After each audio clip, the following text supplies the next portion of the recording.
The Copernican Intellectual Revolution. Before we go on, let us first define Copernican Revolution. So, what is Copernican Revolution? So, it is the shift in the field of astronomy from a geocentric understanding of the universe centered around the Earth to a heliocentric understanding centered around the Sun, as articulated by the Polish astronomer Nicolaus Copernicus in the 16th century. The biography of Nicolaus Copernicus. Nicolaus Copernicus, the Polish astronomer known as the father of modern astronomy.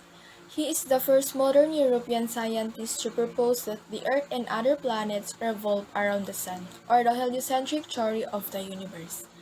He was born on February 19, 1473 in Toruń, Poland, a city on the Vistula River in north-central Poland. He was the fourth or youngest child of Nicolaus Copernicus Sr. and Barbara Watson-Roe. In 1491, at the University of Krakow, he studied liberal arts including astronomy and astrology, and then, like many Polish people of his social class, was sent to Italy to study medicine and law. He studied at the University of Padua and in 1503 received a doctorate in canon law from the University of Ferrara. He returned to Poland where he became a church administrator and doctor. In 1508, Copernicus had begun developing his own celestial model at heliocentric planetary system. He completed a draft of On the Revolution of the Heavenly Spheres in 1530 but locked it away, making only occasional corrections after that. In 1543, he was eventually persuaded to publish his draft but he died in the same year.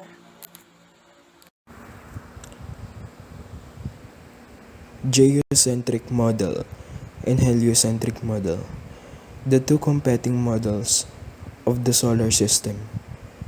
Geo means Earth.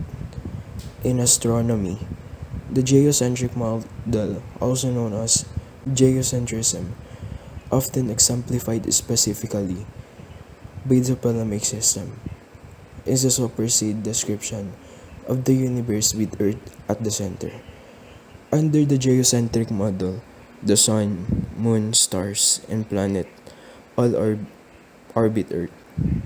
The geocentric model was the predominant description of the cosmos in many ancient civilizations, such as those of Aristotle in classical Greece and Ptolemy in Roman Egypt.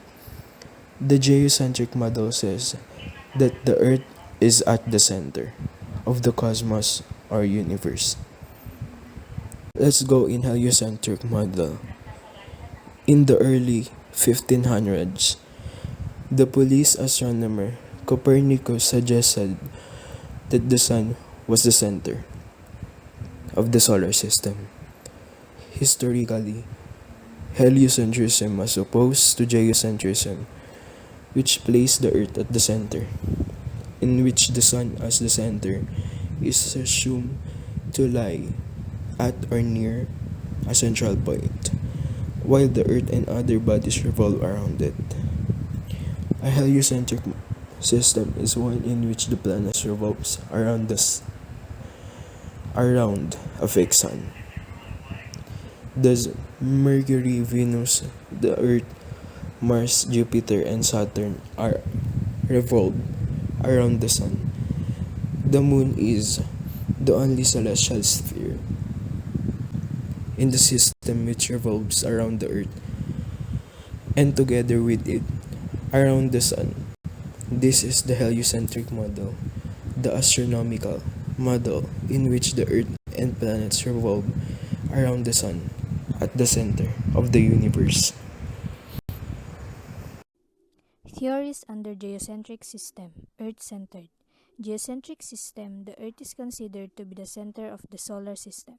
The moon, the planets, the sun, and the stars all rotate around the Earth with uniform circular motion. They compose the heavens, which are considered to be ethereal and unchanging. Aristotle argued strongly in favor of this system on the grounds that if the Earth itself were to be moving, we should be aware of the movements of the ground or the air. the apparent position of nearby stars would change in the sky. These are the two people who supported the theories under geocentric system, Aristotle and Ptolemy. Aristotle, sometimes called the grandfather of science. Aristotle studied under the great philosopher Plato and later started his own school, the Lyceum, at Athens. He too believed in a geocentric universe and that the planets and stars were perfect spheres, though Earth itself was not.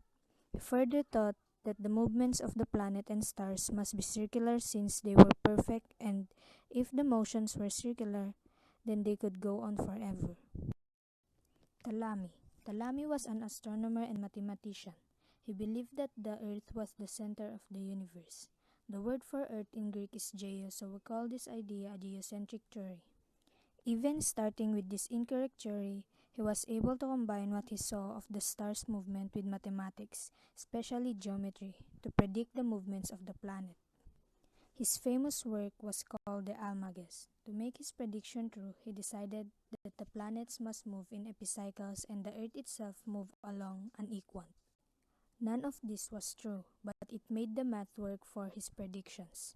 This flawed view of the universe was accepted for many centuries. Explaining the claims of Copernicus about heliocentric model. Evidences that prove about the heliocentric model. Galileo Galilei. Investigations of the heavens using the telescope allowed him to resolve what were seen as flaws in the heliocentric model, as well as discovering aspects about the heavens that supported heliocentrism. How did Galileo prove the Earth was not the center of the solar system? He observed the phases of Venus. It was Galileo's observations of Venus that proved the theory. Using his telescope, Galileo found that Venus went through phases, just like our moon. But the nature of these phases could only be explained by Venus going around the Sun, not the Earth. Galileo concluded that Venus must travel around the Sun, passing at times behind and beyond it, rather than revolving directly around the Earth. Galileo's observations of the phases of Venus virtually proved that the Earth was not the center of the universe. Tycho Brahe. Over a 20-year period of time, Tycho Brahe made consistent observations which supported the heliocentric theory proposed earlier by Copernicus. These observations were made using only a compass and a sextant. Brahe cataloged over 1,000 stars. He also proved that comets were not just components of Earth's atmosphere but actual objects traveling through space. Brahe showed irregularities in the Moon's orbit and discovered a new star in the Cassiopeia formation. Brahe invented many instruments such as the Tychonian quadrant, which were widely copied and led to the invention of improved observational equipment. In 1600s, Tycho Brahe hired Johannes Kepler as his assistant. In later years, Kepler would use Brahe's work as the basis for the laws of planetary movement which he developed. Johannes Kepler. German mathematician and astronomer Johannes Kepler also helped to refine the heliocentric model with his introduction of elliptical orbits. Prior to this, the heliocentric model still made use of circular orbits, which did not explain why planets orbited the Sun at different speeds at different times. By showing how the planets speed up while at certain points in their orbits and slowed down in others, Kepler resolved this. Kepler's first law. The orbital paths of the planets are elliptical, not circular, with the Sun at one focus. There is one point called aphelion where the object is farthest from the Sun. The other point is called perihelion where the object is closest to the Sun. Kepler's second law. An imaginary line connecting the Sun to any planet sweeps out equal areas of the ellipse in equal intervals of time. Kepler's third law. The square of the planet's orbital period is proportional to the cube of its semi-major axis. Some interesting facts about Nicolaus Copernicus. The first one is he was afraid that people will ridicule his work.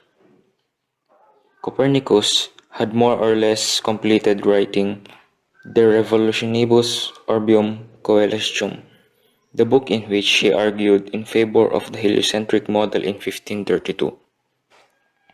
But his work was not published till 1543.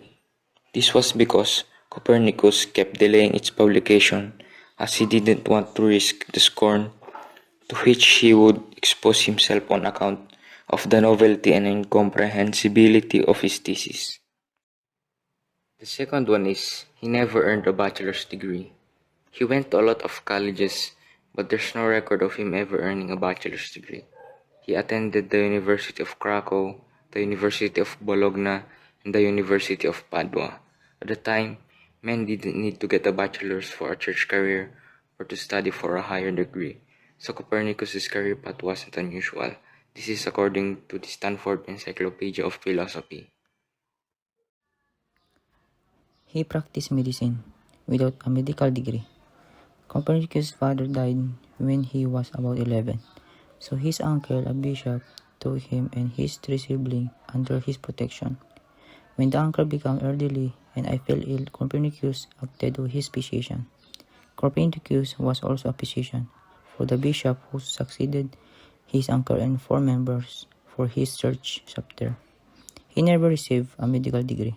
He didn't actually think the earth revolves around the sun. In his theory, the earth and the planets revolved around a center that was near, but wasn't exactly the sun. The Christian Science Monitor outlined his other important axioms.